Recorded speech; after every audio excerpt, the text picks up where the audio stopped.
Hello friends, வணக்கம் and welcome to கோமோஸ் kitchen. நாம் இன்னைக்கு பார்க்க போகிற ரெசிபி பருப்பு குழம்பு.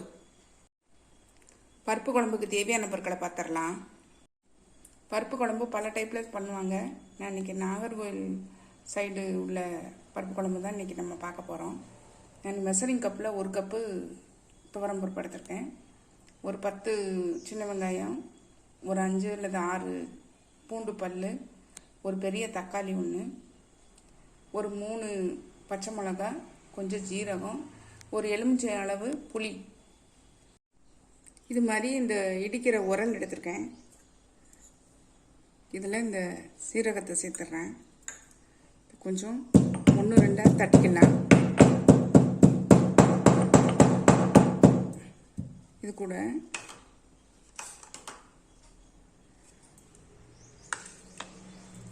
பூண்டையும் சேர்த்துக்கலாம்.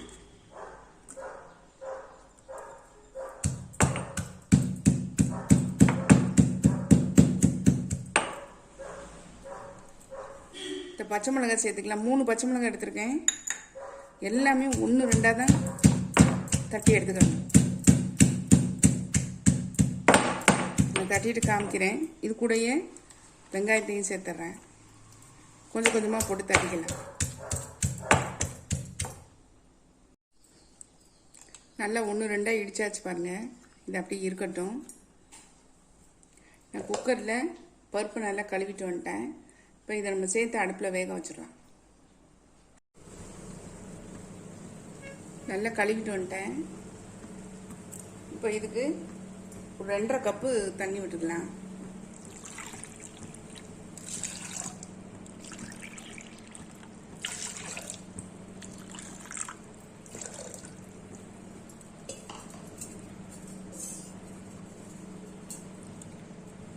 இதில் இந்த அரைச்சிட்டு வந்த தட்டி வச்சுருக்கோம் இல்லையா, இதை வந்து நம்ம இதில் சேர்த்துடலாம்.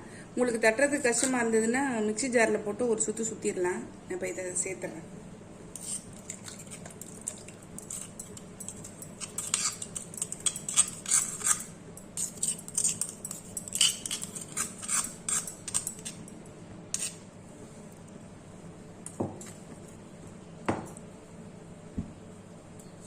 இது கூட கொஞ்சம் மஞ்சள் தூள் சேர்த்துக்கிறேன்.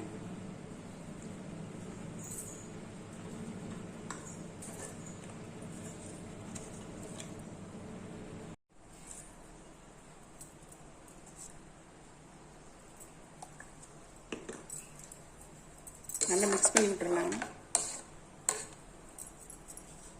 இது கூட ஒரு பெரிய தக்காளி பழம் நறுக்கி வச்சிருக்கேன், அதையும் சேர்த்துக்கலாம்.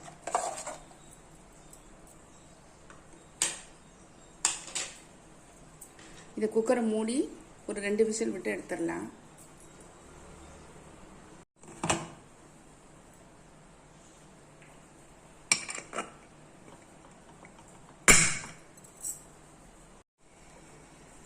பருப்பு வெந்துருச்சு. நம்ம இப்போ ஓப்பன் பண்ணி பார்த்துடலாம்.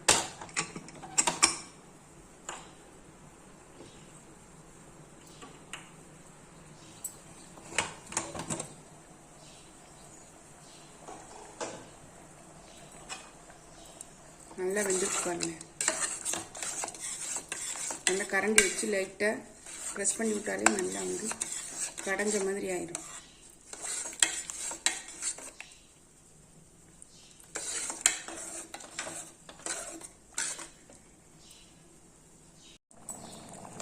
இது பாருங்க, இந்த மாதிரி 1-2 இருக்கணும். பருப்பு வந்து எல்லாமே வந்து ரொம்ப மசியக்கூடாது. நம்ம இந்த ஸ்டேஜில் ஒரு குட்டி நெல்லிக்காய் அளவு புளி எடுத்துருக்கேன். அதை கரைச்சி இதில் விட்டுக்கலாம்.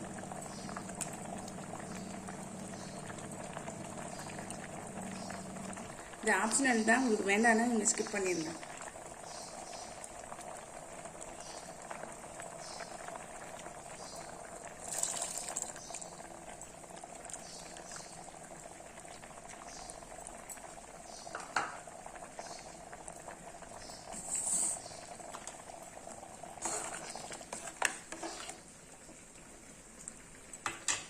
இது கூட தேங்காய் ஒரு 1/4 மூடி தேங்காய் வந்து மிக்சி ஜாரில் போட்டு ஒரு சுற்றி வச்சுருக்கேன்.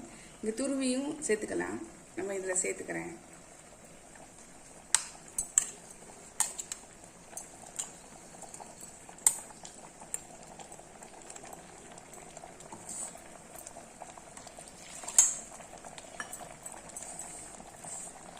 மிக்ஸி ஜார் அலசி ஒரு 1/4 டம்ளர் தண்ணி சேர்த்துக்கிறேன். ரொம்ப தண்ணியாகவும் இருக்கக்கூடாது, ரொம்ப கட்டியாகவும் இருக்கக்கூடாது. இந்த மாதிரி இருக்கணும். இந்த கொதிக்கட்டு நல்லா. உப்பு சேர்த்துடலாம்.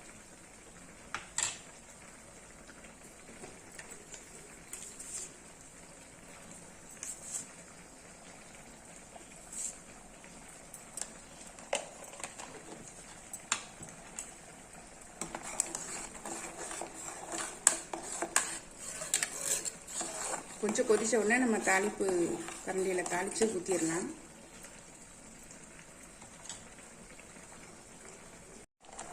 நல்லா கொதிச்சிருச்சு பாருங்க. நான் இப்போ இதை இறக்கிட்டு தாளித்து ஊற்றிடலாம். அதில் அடுப்பில் தாளிப்பு கரண்டி போட்டிருக்கேன். எண்ணெய் விட்டுக்கிறேன். தேங்காய் எண்ணெய் விட்டால் கூட நல்ல வாசனையாக இருக்கும், இல்லை நெய் விட்டாலும் வாசனையாக இருக்கும்.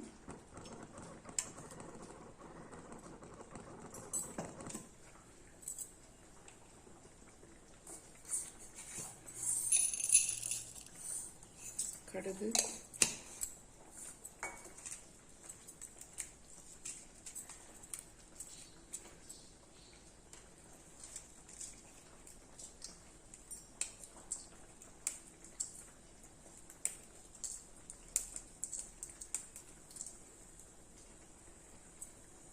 கடுகு பொரிய ஆரம்பிச்சிருச்சு. இந்த மிளகாய் வத்தல் இதில் சேர்த்துட்றேன். பச்சை மிளகா தான் காரம் நமக்கு, அதனால இதையும் மிளகாய் வத்தல் கூட ஒன்றா சேர்த்துக்கலாம்.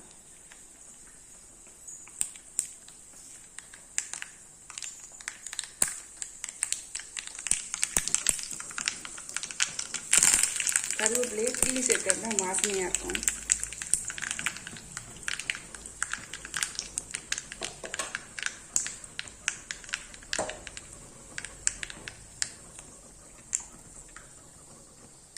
நம்ம இதில் சேர்த்துடலாம் குழம்புல.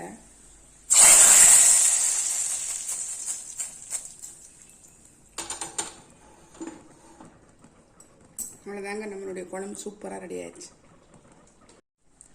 பெருங்காயம் சேர்த்துருங்க. அதில் தாளிக்கும் போதே அதுலேயே சேர்த்துடலாம், நான் மறந்துட்டேன்.